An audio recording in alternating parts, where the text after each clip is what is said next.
হ্যাঁ স্যার, আজকে আপনার হিরো অনন্তজলিলের জন্মদিন, তার সাথে কাজের অভিজ্ঞতা বা তার জন্মদিনের একটু শুভেচ্ছা।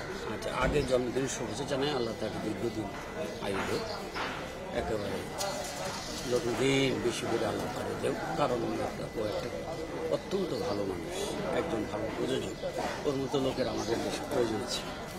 প্রযোজকরা যদি চলচ্চিত্র নির্মাণ না করে, তাহলে চলচ্চিত্রে এতগুলো লোক, একটু চলচ্চিত্রে 100-150-200 লোক কাজ করে খায়। তো চলচ্চিত্র নির্মাণ সে করবে, আমাকে বলেছে তো করতে। আরও 3টি ছবি সে আরম্ভ করছে। এবং আমি মনে করি এখন সাকিব তো ছবি 1 কোটি টাকা 1.5 কোটি টাকা এমনি করতে করতে এখন সাকিব নিয়ে একটা ছবি বানায় না, যায় না ওর কাছে কেউ। কারণ এমনিও লেট হয় বানাইতে। আমি ওকে বলি না যে সে আর্টিস্ট ভালো না, কিন্তু আমি মনে করি সাকিব থেকে বেটার দেন অনন্ত জলিল। কারণ ওর ছবিও মানুষ দেখে, কিন্তু আমি কাল সত্য বলি না। কিন্তু ও অনন্ত জলিলের মতো একটা ছেলে যদি আমাদের দেশে লাস্টিং করে, তাহলে অন্য কোনো ওই সাকিবকে আমাদের প্রয়োজন নাই, সোজা কথা।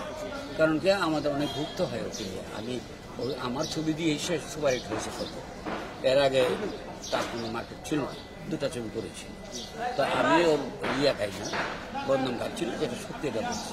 অনন্ত জলিল অত্যন্ত একটি ভালো মানুষ, অত্যন্ত ভালো অভিনয় করে। আমি অপারেশন জ্যাকপটে তাকে নিয়ে কাজ করে দেখলাম যে কত বড় শক্তিশালী অভিনেতা।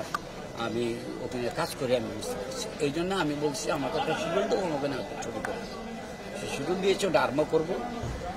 বকরিদ নাগাদ লেগে যাবে আমার রেডি হতে হতে। আর ও আমাকে বলছে যে আপনি আমার একটা ছবি করেন। আমি ওর ছবির গল্পটা রেডি করেছি, আর আমিও একটা ওকে নিয়ে করছি, সেটা অন্য। তো যাক, সে একটা ভালো মানুষ, সে একটা ভালো আর্টিস্ট। সাকিবের মধ্যে ভোগাবে না সে কোনো।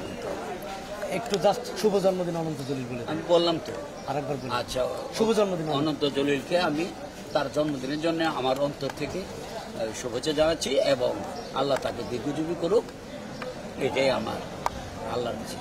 Thank you, thank you.